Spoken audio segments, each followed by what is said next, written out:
Sur la télévision Futur Média, bonsoir à toutes et à tous, bienvenue à cette principale édition. Les titres, c'est tout de suite. Le décès d'un jeune homme de 30 ans à l'hôpital Mame Abdoulaye Sy de Tivaouane, objet de tension entre les populations et le personnel soignant. Le défunt, chauffeur de profession, aurait été victime d'une négligence médicale. Des accusations balayées d'un revers de main par les médecins qui parlent d'une complication survenue au cours d'une intervention chirurgicale. Conseil interministériel sur la tabaski, un approvisionnement correct en moutons, principale préoccupation des autorités. Le Premier ministre Ousmane Sonko, qui a présidé la rencontre, s'est également exprimé sur le coût élevé des denrées et notamment de la viande qui a connu une hausse considérable ces 10 dernières années. Pas de campagne agricole possible tant que l'audit de la campagne précédente n'a pas révélé ses secrets. Voilà en résumé le message des opérateurs aux autorités, des déclarations faites lors de leur conférence de presse dont les détails vous seront livrés au cours de cette édition. Voilà pour les titres, le développement, c'est tout de suite.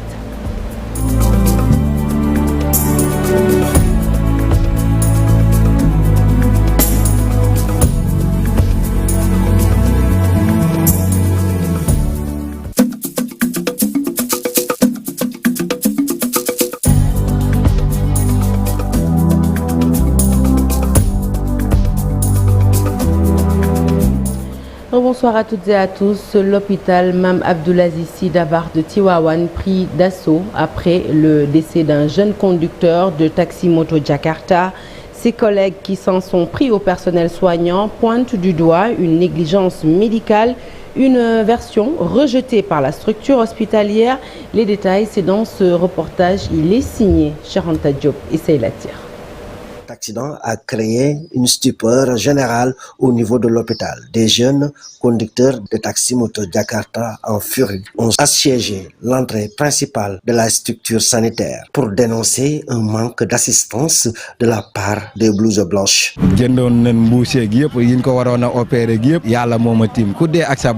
Nous avions acheté tous les médicaments prescrits. Il y a même des autorités de la ville qui se sont mobilisées pour nous venir en aide. Mais le seul problème, c'est que notre collègue est décédé faute d'assistance nécessaire de la part du personnel de l'hôpital. La direction de l'hôpital dégage en touche les allégations portées à son endroit. Avant tout, nous présentons nos condoléances à la famille éplorée. Al-Hamid qui vient de décéder était un jeune que je connais très bien. C'est un enfant qui a toujours été actif dans la vie et qui gagne sa vie. Il y a une fiche de traitement. Il y a un dossier d'hospitalisation qui révèle le contraire.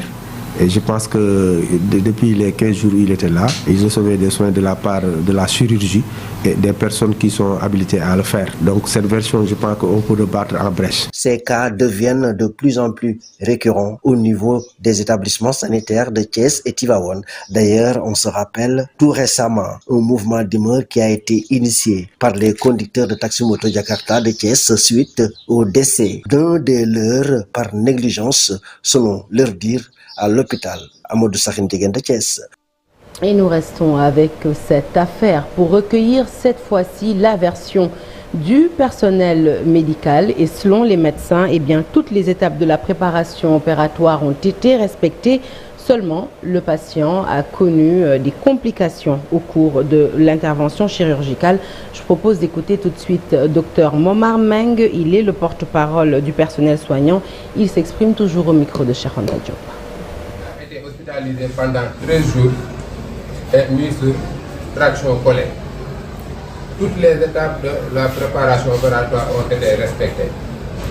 Donc, une indication chirurgicale a été posée, réalisée après un délai raisonnable de 13 jours. L'intervention a eu lieu le 13 mai 2024 et le patient a présenté des complications. Il est finalement décédé sur table opératoire. Donc c'est ce qui s'est passé. Donc encore une fois, nous présentons nos condoléances à la famille éplorée et à toute la ville de Tivaouane.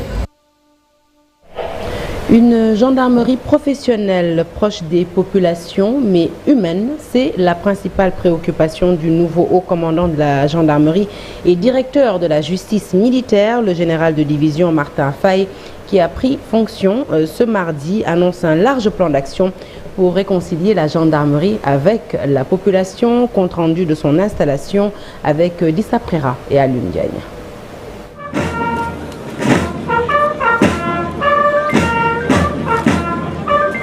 Revue des troupes après avoir reçu le fanion de commandement. Le 17e haut commandant de la gendarmerie et directeur de la justice militaire prend ainsi ses fonctions en présence de l'autorité. Le ministre des Forces armées a saisi cette occasion pour rappeler les nombreux défis auxquels la maréchaussée fait face.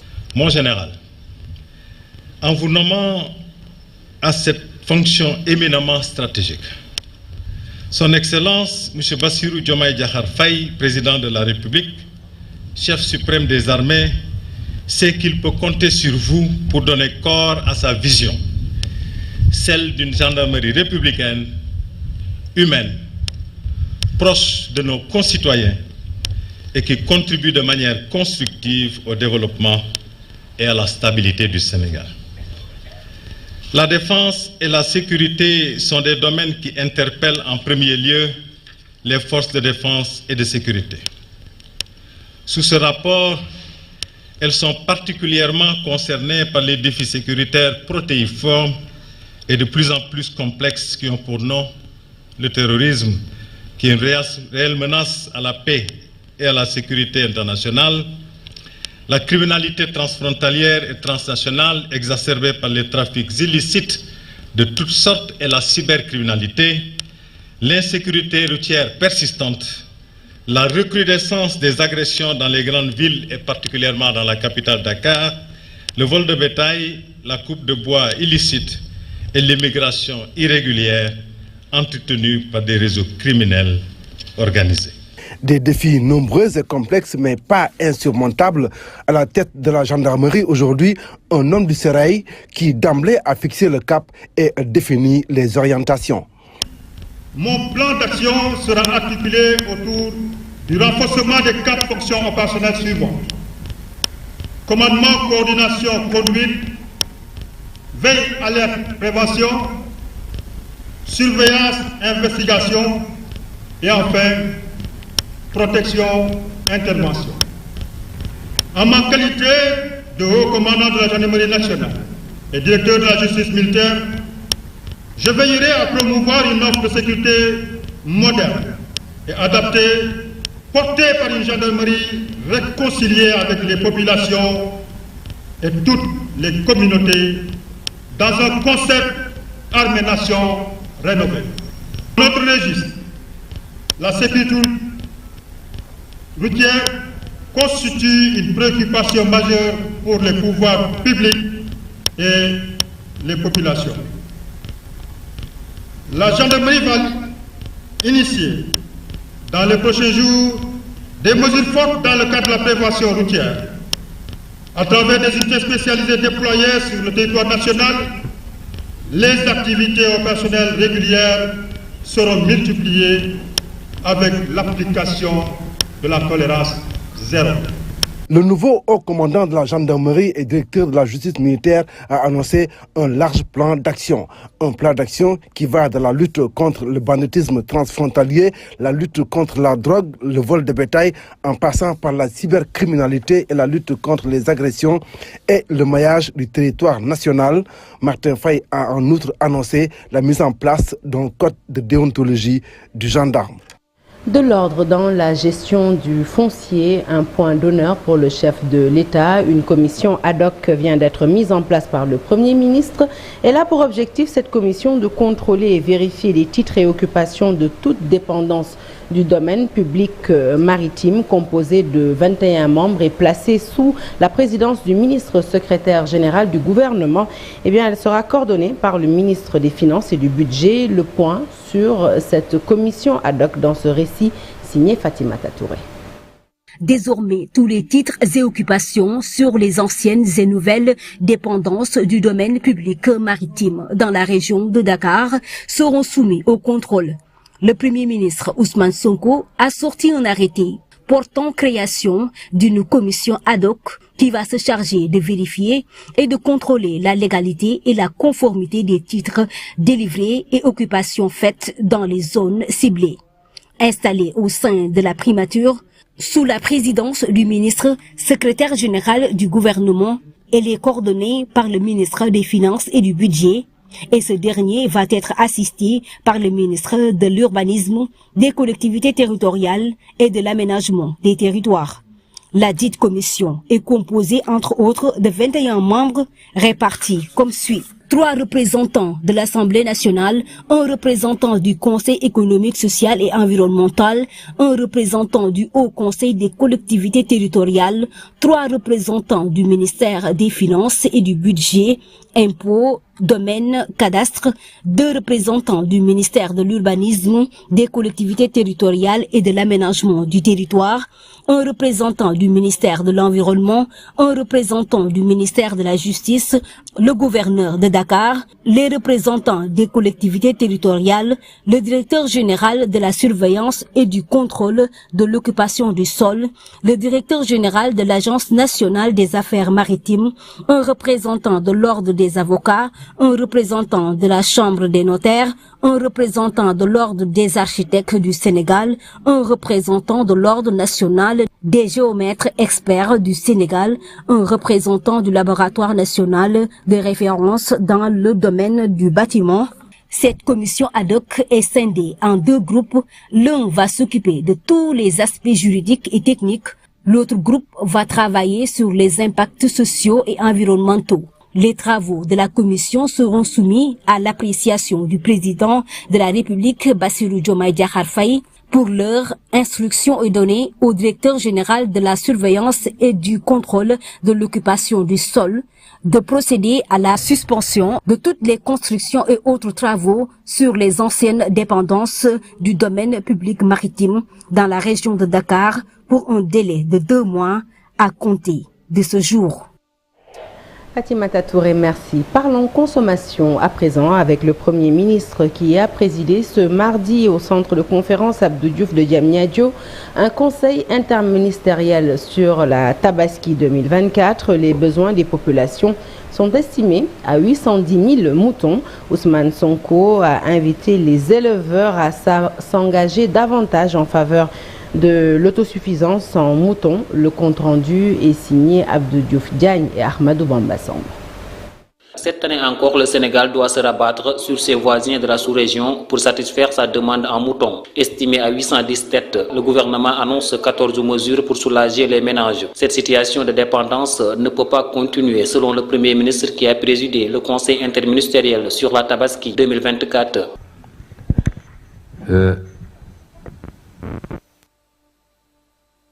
Annoncer un chapelet préparé à lui d'une forte demande de nos concitoyens à la veille de la Tabaski ne coïncide pas ou n'est pas conforme forcément à la doctrine de souveraineté alimentaire que nous avons déclinée dans le programme et qui est très chère au président Bassirou Diomaye Faye. Cependant, Ousmane Sonko a instruit les institutions financières à accompagner les acteurs pour une bonne opération Tabaski. Une jonction de l'ensemble de ces institutions renforcées dans leur capacité à financer pour que les acteurs puissent bénéficier de financement. Évidemment, nous ne manquerons pas de les appeler aussi à être de bons patriotes, comme l'a soulevé quelqu'un ici. Le problème du recouvrement est revenu régulièrement et aucune institution financière ne peut être viable. Les artisans doivent être aussi associés au Conseil interministériel sur la Tabaski. La fête apporte beaucoup à ce secteur, selon Ousmane Sonko. Probablement, le budget consacré à ce secteur est beaucoup plus important que le budget mouton. Si vous prenez à l'échelle d'une famille, si toute la famille doit s'habiller neuf, se chausser neuf, évidemment, c'est beaucoup plus d'argent certainement que le prix d'un mouton. Une journée de réflexion sur l'élevage est prévue. L'objectif est d'élaborer un plan pour les 5 ans à venir. Et le Premier ministre s'est également exprimé sur la vie chère, notamment le prix de la viande qui a connu une hausse considérable ces 10 dernières années. Nous écoutons toujours Ousmane Sonko au micro d'Abdou Diouf Diagne et d'Ahmadou Bamba Samb. Selon les données de l'ANSD, ça c'est les statistiques de l'ANSD, les prix moyens de la viande de mouton et de bœuf ont drastiquement augmenté de 2014 à 2023. On parle de la tabaski, c'est un seul jour, maximum 3 jours. Le prix du kilogramme de viande de mouton est passé de 2782 francs en 2014 de viande de mouton, de 2782 francs en 2014 à 4338 francs en 2023, soit une hausse de 1556 francs en valeur absolue et 56% en valeur relative. Et le prix du kilogramme de viande de bœuf est passé de 2319 francs en 2014 à 3780 francs en 2023, soit une hausse de 1461 francs en valeur absolue et 63% en valeur relative. C'est un constat qui interpelle tous les acteurs qui sont ici, les acteurs de l'élevage, puisque ce qui justifie ces hausses, rareté du bien. Allez, parlons à présent de cette crainte des opérateurs fournisseurs d'intrants face à la presse. Ils estiment que la campagne agricole 2024-2025 ne peut démarrer tant que l'audit sur la précédente campagne n'est pas effectif et que l'État n'a pas envisagé des solutions pour solder la dette qui s'élève à près de 100 milliards de francs CFA. Ces opérateurs pensent qu'il faut trouver rapidement un accord sur la dette et voir comment la solder pour pouvoir enfin démarrer la campagne de cette année. Modou Thiam est président de l'Union nationale interprofessionnelle des semences. Nous l'écoutons avec Abdoulaye Patéane. Je pense qu'à l'issue du Conseil, le Premier ministre avait déclaré qu'effectivement, pour les campagnes 2021, 2022, 2022, 2023, pour un montant de 41 milliards seront payés. On l'a dit tout à l'heure, je pense que 20 milliards ont été déjà décaissés. Le ministre aussi ce matin a déclaré que, effectivement, ils sont en train de traiter le reste du dossier. Il sera le gros dossier, c'est-à-dire 2023-2024. Mais ce qu'il y a à ce niveau, c'est que l'audit doit être commandité pour éclairer ces factures-là. Nous ne disons pas non. Ce que nous demandons tout simplement, compte tenu de la situation des opérateurs en termes d'endettement, aujourd'hui, nous ne pensons pas pouvoir aller en campagne si on n'a pas bouclé cette audit-là.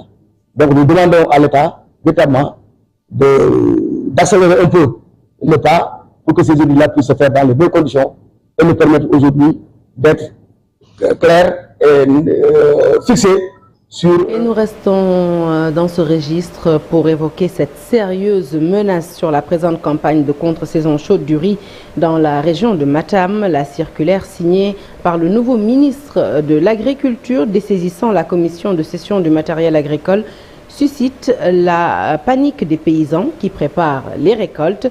En fait, cette inquiétude est due au fait que la météo annonce le début imminent de l'hivernage et que la région ne dispose pas encore de suffisamment de moissonneuses batteuses.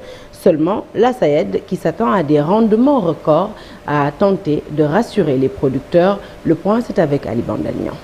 La circulaire du tout nouveau ministre de l'Agriculture, abrogeant celle-là qui composait la commission de cession du matériel agricole, a fini de plonger les riziculteurs de la région de Matam dans une très grande inquiétude.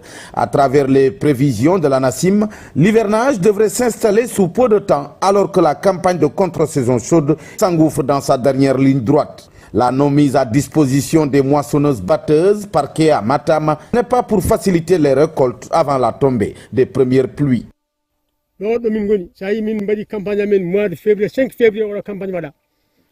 Nous, on a fait ce que nous avions à faire. On nous a conduit vers la double culture. Ici, on a cultivé en hivernage, mais également en contre-saison, comme vous le voyez. Aujourd'hui, je peux vous assurer que d'ici la fin du mois de mai, la campagne sera complètement terminée et les récoltes devront démarrer. Et puisque les pluies sont annoncées plus vite que d'habitude, il faudrait qu'on nous aide à récolter le plus rapide possible également. Il nous faut des moissonneuses batteuses. Malheureusement, on nous dit qu'on ne peut pas accéder parce que le nouveau ministre aurait pris une décision. Mais quoi qu'il en sera, nous lui demandons de s'orienter vers nous aider à accélérer les récoltes. Pas encore, mais peut-être on espère avec le programme Intermac, si on parvenait à distribuer un peu les mini-moissonneuses batteuses qui sont très adaptées dans ces parcelles. Qui sont parquées à Matam. Ils sont à Matam, donc ça pourrait les aider à récolter très rapidement et à enchaîner rapidement en hivernage. Et je pense que le directeur général accorde beaucoup d'importance et il suit de très près ce que nous faisons à Matam par rapport à l'accompagnement et tout. Donc, je pense que... Une campagne de contre-saison chaude qui est partie pour battre le record en termes de rendement attendu. Malgré la pression aviaire, les riziculteurs de Matam se réjouissent de son bon déroulement.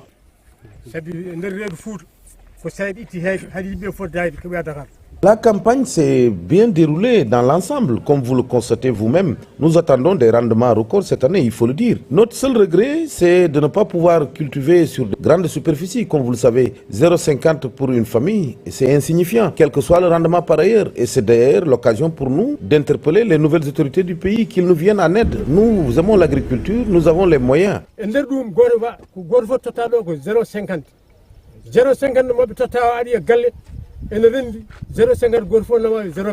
Déployer les moissonneuses batteuses avant la tombée des premières pluies, cela reste et demeure une urgence pour sauver les récoltes sur 2000 hectares emblavés en riz dans les départements de Matam et de Kanel. Et puis vous le savez, la mise en circulation du bus rapide transit sera effective dès ce mercredi, mais déjà les futurs voyageurs s'inquiètent des tarifs qui ne sont pas à la portée de toutes les bourses. Toutefois, de nombreux concitoyens sont impatients d'embarquer à bord du Joyau. Le BRT, c'est, je le rappelle, 23 stations, 3 pôles d'échange. En plus de cela, le bus va traverser 23 communes de la capitale. Les normes écologiques sont prises en compte. Faisons connaissance avec ce nouveau bijou de la mobilité urbaine avec Abufay. Enfin, les passagers vont emprunter le bus rapide transit ce mercredi. À Guédiawaye, l'attente est grande. Les populations sont impatientes d'être à bord pour voyager. Ça nous arrange, nous tous, quoi. Ça nous arrange vraiment. Parce que vraiment, quand on regarde les gens le matin, mais il y a des difficultés. Vraiment, c'est pas bon. Heureusement que l'affaire que nous avons, le BRT à Guédiawaye, autant quand tu faisais une heure, mais maintenant à 15 minutes, 20 minutes, tu es à Dakar. Il n'y a pas mieux que ça. D'aucuns pensent déjà à la sécurité des riverains. Parce que BRT bi courant moo koy dawal en général bu klaxonné wul yow di nga koy yéex a dégg fii dama fi faral di toog di nga gis ñoo xamante ni day pin moo xam scooter la moo xam piéton buy jàll la ñu doog ba nit ñi di ko yuuxu sa naan ko yow dugal foofu BRT baa nga ñëw nga mu doog rendre compte ne moom mi ngi doon def erreur. Le BRT va traverser 14 communes, ce qui constitue une opportunité de transformation qualitative de la physionomie de la capitale. Les normes écologiques ont été prises en compte. Bien sûr, c'était un défi pour nous parce que c'est une première dans l'histoire du Sénégal et de l'Afrique. Donc c'est un projet vert, c'est un projet écologique. Donc il fallait qu'on investisse là-dessus pour embellir, pour montrer notre savoir-faire.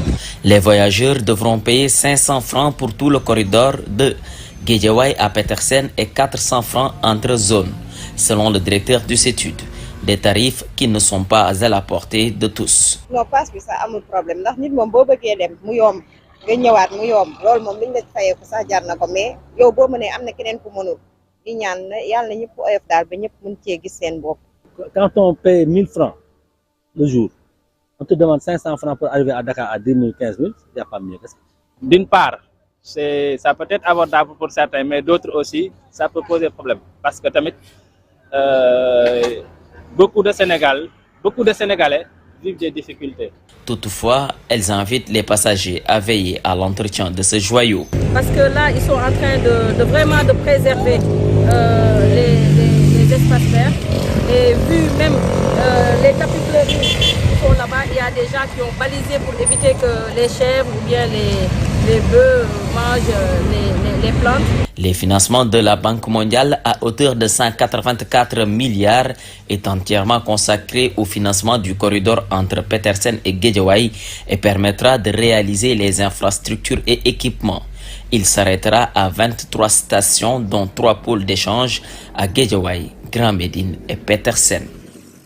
Assemblée générale des chambres des métiers de l'UEMOA, un cadre juridique pour protéger et valoriser l'artisanat local, principal plaidoyer. La rencontre ouverte à Dakar du 13 au 14 mai accueille les pays membres de l'institution. Les acteurs veulent plus de 15% de la commande publique. Plus de détails, c'est avec Amina Maresso qui y a assisté. Compte rendu. Des pays membres de l'Union économique monétaire ouest-africaine. Pendant 2 jours, la question de l'artisanat sera au centre des discussions. Quels moyens pour donner plus de valeur ajoutée à ce secteur? Et comme vous savez, la Chambre de métier a un grand rôle à jouer en ce qui concerne au niveau du fichier national. Donc nous sommes là pour véritablement jouer ce rôle dans l'économie nationale de nos différents pays. Nous sommes là au niveau des chambres de métier pour résorber la question cruciale de l'emploi. Donc nous sommes là véritablement pour tout cela. Au Sénégal, c'est environ 15% de la commande publique qui est allouée à l'artisanat, un pourcentage en deçà des offres existantes. Mais je sais que ça reste toujours parce que jusqu'à présent, les 15%, nous disons que vraiment c'est un slogan seulement. Ce n'est pas arrivé au niveau des artisans. Donc nous devons travailler que ces 15%-là soient décentralisés et soient arrivés au niveau des artisans. Et pour ce faire, il est important vraiment d'être encadré.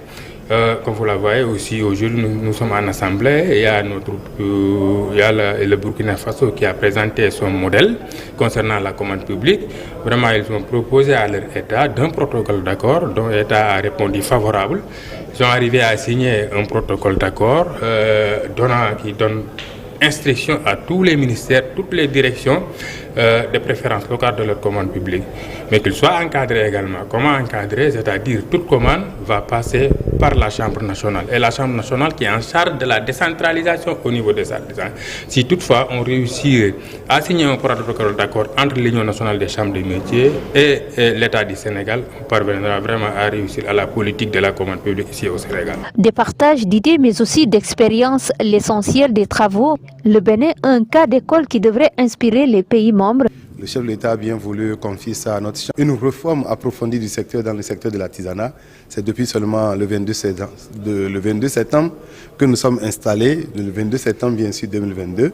On n'a pas encore 2 ans, mais il a voulu nous confier, nous avons commencé la belle expérience de l'organisation, ce qui nous a permis de présenter 63 000 environ de candidats en octobre 2023. Et en avril passé, nous avons recensé 41 000 candidats, 41 685 avec précision, des candidats qui ont composé le certificat de qualification au métier. Je dis que l'organisation est entièrement confiée à la chambre de métier qui travaille véritablement pour la bonne organisation et tout se passe très bien. L'artisanat, un secteur porteur de développement. Dans le recensement général des entreprises du Sénégal mené par l'ANSD en 2016, 169 012 unités artisanales avaient été recensées, soit 37,5% comparé à l'effectif recensé en 2004. Allez, parlons à présent des préparatifs du Grand Magal de Touba. Le comité d'organisation est toujours préoccupé par les questions liées à l'eau. Serigne Ousmane Baké, coordinateur du comité d'organisation du Grand Magal de Touba, invite par ailleurs les populations à prendre des dispositions pour faire face à la pénurie d'eau durant cet événement qui rassemble des millions de pèlerins dans la ville sainte. Je vous propose de l'écouter. Serigne Ousmane Baké, il est coordinateur, je rappelle, du comité d'organisation du Grand Magal de Touba. Il s'est exprimé en marge d'un comité local de développement destiné à préparer l'édition de cette année. Ces propos sont recueillis par Pape Balagay. Nous avons tenu ici une réunion la semaine dernière, c'était le mercredi dernier, au sujet des problèmes que nous rencontrons souvent dans la distribution de l'eau au niveau de la commune de Touba, Mosquée. Et à cette occasion-là, des mesures fortes ont été prises et ces mesures sont en train d'être mises en œuvre. Et l'essentiel des populations de Touba, presque la quasi-totalité de la population a constaté que effectivement il y a des améliorations notables qui ont été constatées sur le terrain en ce qui concerne la fourniture de l'eau. En réalité, selon les techniciens, le problème de Touba, c'est moins un problème de nombre de forages que de vétusté, n'est-ce pas, du réseau. Et donc le directeur général de l'OFOR avait indiqué à l'occasion de cette rencontre que les pertes d'eau qui sont souvent dues à des détériorations des tuyaux seront réglées dans les meilleurs délais. Parce qu'il avait indiqué à cette occasion que des tuyaux en inox ont été commandés. Voilà donc un comité local de développement pour la préparation du Grand Magal de Touba est présidé donc par Ablaye Kharma, le sous-préfet de Ndam. Concours de récitation et de psalmodie du Saint-Coran, une édition préparée et organisée par la Fondation Mohamed VI des oulémas africains. La présélection au Sénégal s'est tenue à Dakar ce 11 mai et 3 candidats devront représenter le Sénégal au Maroc. L'occasion a été aussi saisie pour magnifier les relations fraternelles entre le royaume chérifien et le Sénégal. Le Maroc participe à la réhabilitation de la grande mosquée de Dakar. Suivons tout de suite Abdourahmane Ndiaye. Il est directeur de cabinet du ministre de l'Intérieur. Il s'exprime au micro d'Amadouba. Cette rencontre comprend une série d'activités scientifiques et culturelles, parmi lesquelles ce concours de récital de Coran, où se distinguent plusieurs mémorisateurs du Saint-Coran. Monsieur le ministre est pleinement conscient de l'importance des liens historiques et religieux qui unissent le Sénégal et le Maroc. Ces liens sont profonds, nourris par des siècles de partage culturel, familial et spirituel, ainsi que par une identité culturelle et civilisationnelle commune qui unit nos deux peuples. Nous partageons l'école juridique malikite, la théologie acharite et le soufisme qui incarnent notre identité religieuse commune, ainsi que la récitation Warsh par la version Warsh que nos écoles et nos conférences scientifiques ont adoptées pour la mémorisation du Saint-Coran et l'éducation des jeunes sur les principes de la religion avec ses nobles valeurs. Allez, parlons sport à présent avec le basket. À 10 jours des playoffs de la Basketball Africa League, l'AS Douane a montré des signes pas rassurants pour un candidat admis en finale. Les meneurs de jeu aux nombreuses pertes de balles et le secteur intérieur pas dominant n'étaient pas assez productifs à la conférence Sahara au goût de l'entraîneur du basketball Omar Diouf. Il espère des correctifs par le renforcement de l'effectif pour la suite de la compétition qui va se tenir au Rwanda. Le reportage est signé Chersali Boudjara. Classé deuxième à la conférence Sahara 2024, l'AS Douane est auteur d'un parcours en dents de scie. 3 victoires pour autant de défaites qui pointent du doigt plusieurs défaillances au niveau du jeu de la vice-championne en titre de la Basketball Africa League. L'AS Douane n'est pas au top niveau de la compétition et cela ne veut pas dire aussi qu'ils n'ont pas leur chance de pouvoir continuer la suite. Et cependant, il y a des secteurs aussi à revoir, surtout au niveau des secteurs des meneurs de jeu, c'est à améliorer et à renforcer. Pour l'instant, Boissy et Alkali ne sont pas à la hauteur. Heureusement, il y a Aruna qui aide beaucoup au niveau du scoring, vu son talent et son expérience. Au niveau des ailiers aussi, il y a Akek qui aide beaucoup au niveau du scoring et aussi Fofana. Donc j'espère que voilà, ils vont essayer de se renforcer. Le secteur intérieur, l'autre problème à régler avant les playoffs du 24 mai au 1er juin prochain au Rwanda. Parce que comme vous le savez, en basket, si tu n'as pas des bons intérieurs, c'est un peu compliqué. Pour l'instant, Diakité est en train de faire le travail, mais ça ne suffit pas. Donc il va falloir essayer de renforcer ou améliorer le secteur intérieur pour pouvoir prendre les rebonds offensifs et défensifs. En gros, je pense que ce sont les deux secteurs à revoir, le secteur des meneurs de jeu et le secteur intérieur.